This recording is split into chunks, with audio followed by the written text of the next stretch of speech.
Bonjour et bienvenue dans ma nouvelle vidéo. Alors aujourd'hui je rends hommage à une grande actrice de cinéma. Elle a tourné pour les plus grands réalisateurs comme Federico Fellini ou Claude Lelouch et joué avec les plus grands acteurs comme Jean-Louis Trintignant ou Marcello Mastroianni.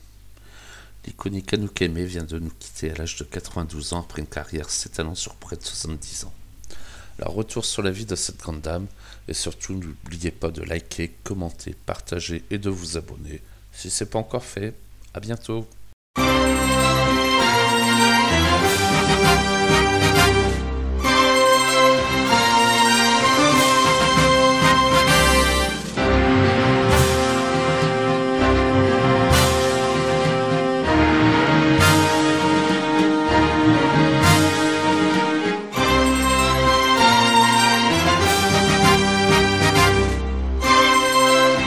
Presque 2 ans jour pour jour après le décès de son compagnon de cinéma Jean-Louis Trintignant, Anouk Aimée de son vrai nom Nicole Dreyfus vient de nous quitter.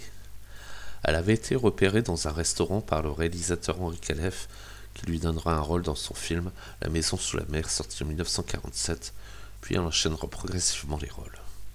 Beaucoup la veulent dans leurs films que ce soit en France ou à l'étranger et pour la séduire, ils n'hésitent pas à lui présenter Pablo Picasso ou Jean Cocteau entre autres.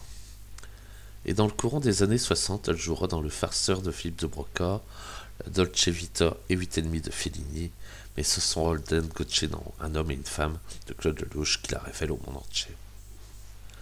Le couple qu'elle forme avec Trintignant crève l'écran et le film reçoit la Palme d'Or du Festival de Cannes en 66 et en 67, l'Oscar du meilleur film étranger et celui du meilleur scénario original. Et Anouk Aimée recevra le Golden Globe de la meilleure actrice dans un film dramatique. Son charme énigmatique m'envoûtera beaucoup de réalisateurs et jouera avec de grands acteurs comme Yves Montand, Gérard Philippe, Catherine Deneuve et deviendra l'actrice fétiche de Claude Lelouch avec qui elle était très proche. Au théâtre, elle jouera le même rôle pendant 24 ans avec la pièce Love Letters avec différents partenaires comme Bruno Kremer ou Gérard Depardieu. Et après avoir reçu plusieurs récompenses dont un César d'honneur en 2002 et un Aigle d'or pour sa contribution au cinéma, l'actrice se fait plus discrète sur les écrans avec, juste entre guillemets, vous m'excuserez, une dizaine de films. Son dernier sera le très émouvant Les plus belles années d'une vie qui clôt la trilogie commencée avec Un homme et une femme.